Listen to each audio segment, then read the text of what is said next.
Hi guys, welcome back to my channel. मैं आपका दोस्त आर के। गाइस, अगर किसी ने अभी तक इस कहानी का पार्ट 1, पार्ट 2, पार्ट 3 नहीं देखा है तो जाकर अभी देखिए। पार्ट 1, पार्ट 2, पार्ट 3 का लिंक डिस्क्रिप्शन में दिया गया है। वैसे गाइस, मैं ज़्यादा बोलता हूँ ना, क्या करूँ, मेरी आदत ही हो गई है। तो चलिए गाइस, आर के अपनी बकवास बंद करते हुए आगे कहानी आप सभी के सामने प्रस्तुत करता है। वह दोनों बात करते करते अपने अपने घर पहुंच जाते हैं, परंतु अब अमरजीत डर चुका था, क्योंकि वह समझ गया था कि जो उसे कल रात डरावना चेहरा दिखा था वह और कोई नहीं, वही डायन थी जो उस भूत बंगले में थी। वह अपने घर की गली में चलते चलते सोच रहा होता है, परंतु उसके दिमाग में एक सवाल और चल रहा होता है कि उस डायन ने अब तक उसे क्यों नहीं मारा और उसके परिवार को क्यों नहीं मारा। वह उसी समय वहीं उसी सड़क पर रुक जाता है और वह और इच्छुक हो जाता है उस भूत बंगले के बारे में जानने में। उसे पता था कि अगर उसे उस भूत बंगले के बारे में और जानना है तो उसे यहाँ के बुजुर्गों से मिलना होगा। वह उसी रात उस शहर के पुराने व बुजुर्ग आदमी को ढूंढता है। उसे याद आता है कि उसी गली के कॉर्नर पर एक घर है जिसमें एक बुजुर्ग आदमी रहता है।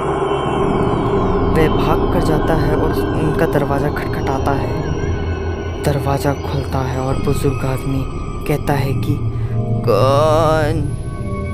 अमरजीत कहता है, बाबा, मुझे उस भूत बंगले के बारे में जानना है। बुजुर्ग आदमी चौंक जाता है और कहता है कि तुम कौन? तुम तो उस घर में रहने वाले अमरजीत हो ना? अमरजीत कहता है, हाँ बाबा, क्या आप मुझे उस भूत बंगले के बारे में बताएंगे? बाबा कहते हैं, आ जाओ, अंदर आ जाओ। और वो दोनों लोग कुर्सी पर बैठते हैं। बाबा कहते हैं कि वैसे तो मुझे लगता था कि तुम लोग कुछ ही दिनों में मर जाओगे, परंतु जब मैंने लोगों की तरह तुम्हारी जान उस भूत बंगले की डायन ने नहीं ली थी तो मैं आश्चर्य में पड़ गया कि ऐसा कैसे हो सकता है। मेरे मन में सवालों का आगमन होए जा रहा था।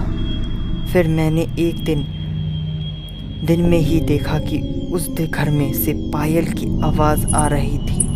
अमरजीत बीच में कहता है, हाँ बाबा, मेरी पत्नी नृत्य प्रतियोगिता में भाग ली है। बाबा मुस्कुराते हुए कहते हैं कि तुम गलत हो, वो अब तुम्हारी पत्नी नहीं है, यही तुमने गलती कर दी। जब मैंने ध्यान से उन पायलों की झनकार सुनी तो मैं समझ गया कि वह तुम्हारी पत्नी पायल नहीं है, बल्कि पायल के अंदर वह डायन प्रवेश कर चुकी है। गाइस, क्या आप भी उस डायन के बारे में और उस भूत बंगले के बारे में पूरी बात जानना चाहते हैं? तो आगे कहानी की प्रतीक्षा करें। कहानी अच्छी लगी तो लाइक कमेंट से ज़रूर करें, और हाँ, आगे कहानी सुनने के लिए आगे को अभी सब्सक्राइब करें। धन्यवाद।